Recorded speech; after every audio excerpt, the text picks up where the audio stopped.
Her family, mother and brother, had had her committed against her will because they wanted the family money for themselves, or because she was a lesbian, or because she was an alcoholic, or because she flouted the norms of the day for appropriate upper-class white female behavior.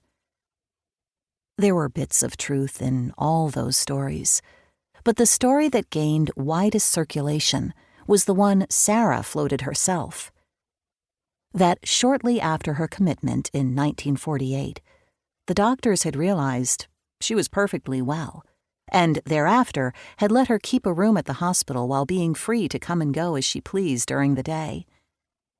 They couldn't release her due to a state, or national, or international political conspiracy against Sara and her family. A conspiracy with roots in Sara's World War II propaganda work.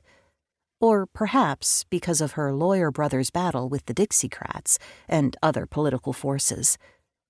Or perhaps because of the local power brokers' resolve to stop her from starting a rival newspaper. Her fertile brain looked for explanations everywhere. Sara was a lifelong writer. Of letters, diaries, poems, plays, short stories, novels, newspaper articles, biographies.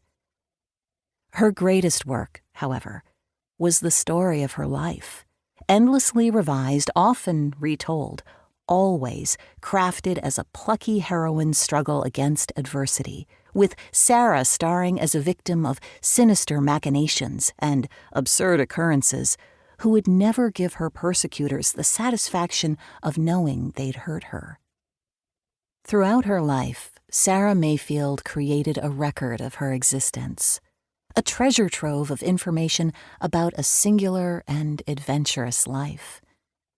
Her childhood in Montgomery at the turn of the century, the expatriate world of Paris and London in the 1920s, town and farm life in Tuscaloosa alternating with theater work in New York City in the 1930s, a stateside war correspondent stories in the 1940s, life in a mental hospital in the 1950s, and literary life in the South in the 1960s and 1970s. Throughout, she had friendships and acquaintanceships with the famous and talented. Virginia Woolf, Leslie Howard, Tallulah Bankhead, Ernest Hemingway, Zelda and Scott Fitzgerald, H.L. Mencken, Sara Haardt, and dozens of other writers, actors, publishers, and politicians. In 1970, Sara wrote in a letter about a young friend who showed up at her house with a tape recorder wanting to write a biography of her. I said, "Absolutely no, Bob. I'm not important and I'm not dead. No biographies should ever be written about people who aren't both." "But someday you will be," he replied hopefully. She might have imagined that someday, when she was dead, there would be a book about her. She donated the bulk of her papers, the ones she didn't destroy to protect her famous friend's privacy, to the University of Alabama Library. In the margins of her journals and notes, she left what amount to notes for a future biographer, sometimes in red ink. Imp. She left commentaries. If I had had any barbiturates, they were given me without my knowledge or consent.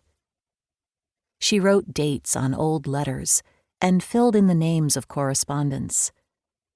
Schooled in a culture of literacy and history, she believed in the power of words to record, order, and make sense of a life.